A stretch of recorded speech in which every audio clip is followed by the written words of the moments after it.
You now know about variables for numeric information, for characters or string information, for booleans, and for cell arrays.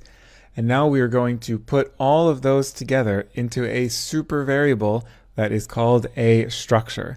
In this video, you will learn about structures, you'll learn about how they're organized, how to access different fields or compartments of a structure, and I hope you will be really totally a lot convinced that structures are a really great way to represent varied information in Matlab. So before switching to Matlab, I want to introduce you to the concept of a structure and the general organization. So we have the main variable that will be the structure. Maybe that variable is called person, and maybe we're representing some database or a bunch of information about different individuals. So we have the main structure, and then we can have fields of this structure. And a field is a way of storing a piece of information that is related to this particular individual. So we might have a field called name. Now, fields in Matlab are indicated using a period. So it would be person.name. And then we might have another field for age. This would be a character array. So then we have age, which would be a number. So we have person.age. So these are different variable types. And then maybe we have person.job. Maybe this is a cell array if a person has multiple jobs. Okay, so this is the basic idea, the really high-level idea. Now let's switch to Matlab and make this more concrete. Okay, so what I'm going to do now is create a structure called, so the variable name is ANTS, or ANTS, stands for Analyzing Neural Time Series Data.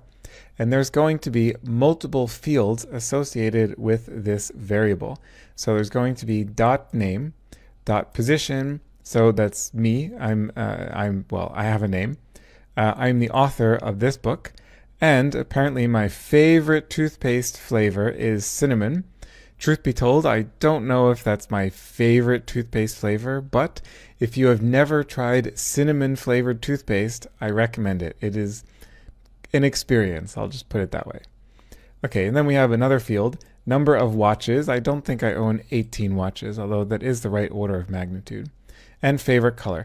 And basically the key point to notice here is that we are mixing different types of information. So we have a vector, a scalar, and cell or strings here. We can also have cell arrays. There's all sorts of information that you can contain inside these fields within this structure here.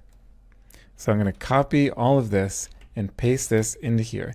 And now we can type, actually let me start by typing whose, so we can see this is a single variable of class struct or structure. And then I can type ANTS here, press enter, and we get a structure with the following fields. So this tells us the names of the fields and what is contained inside those fields. Now this is one person. Now what if we want to add another person? Maybe we want to add information about someone who has read this book here. So then what we can do is create a new element in this structure.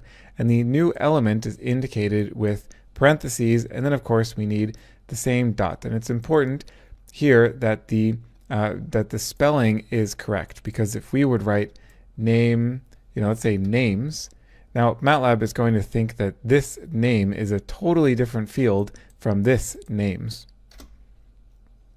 Okay, so here we go. Now we have a second person associated with this book.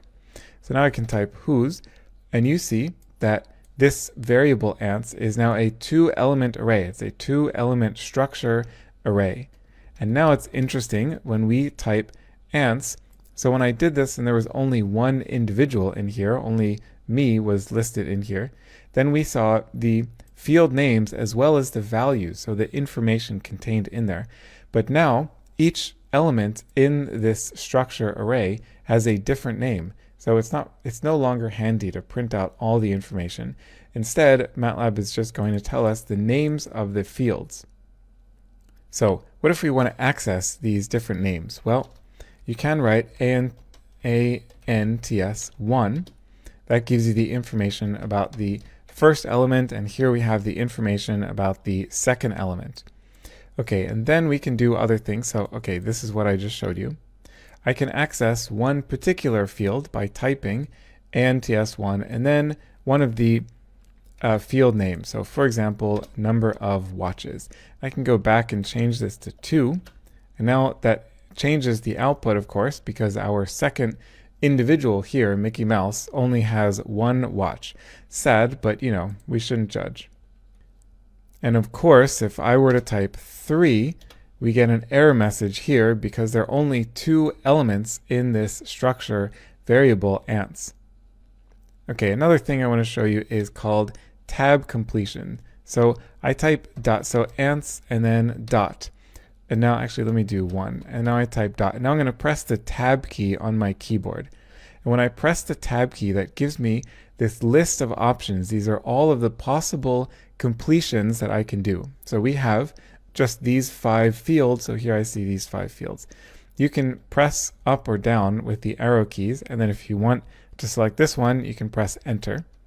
Another thing I want to show you is the another way of using tab completion. So let's say I know I want the the field that starts with N. So here I type N and then I press the tab key on my keyboard. And now I only see 2 options. And these are the 2 options, of course, which start with N. So I can pick that one. Then if I type NU, now there's no more options because there's only one possible field that it could be from NU. There's only one field that starts with NU. So now if I type the tab key, if I press tab, MATLAB is simply going to print out the rest of that field name. So tab completion is a pretty handy thing to use. So if you want to see all of the values for the favorite toothpaste flavor for everyone, then you can just leave the number out here. So copy and paste down here, and that actually gives me 2 answers. So this is the first answer, and this is the second answer, corresponding to ants 1, and then this was ants 2. So 2 separate answers. What we could do is put these inside curly brackets, and you remember from the last video, what does curly brackets do? What is the effect of curly brackets? Yeah, you're right, it makes a cell array. So that puts the output of this, the favorite toothpaste flavors from our 2 individuals, into a cell array, so cinnamon and bratwurst. And we can also change this to a square brackets like this, and remember that square brackets is doing concatenation. Now it looks a little weird here because there's no space, but there's no spaces in here. So we just concatenate cinnamon with bratwurst, and that gives us the toothpaste flavor cinnamon bratwurst. I don't know if that's a good toothpaste flavor, but you know, I've never tried it, so I should try to be open-minded. Alright, so in this video you learned about structures, what a structure is, how to create structures and different fields within a structure, and accessing those fields. So now you know about all of the key types of variables that are most often used in MATLAB. If you don't feel like you're a total expert on these variable types, then don't worry, like cell arrays and structures, these can get a little bit confusing. You will get plenty more practice throughout this course in using and working with these kinds of structures. Now, before I finish this section, there's one more important video, which is the rules and guidelines for naming your variables. So that's coming up. Stay tuned.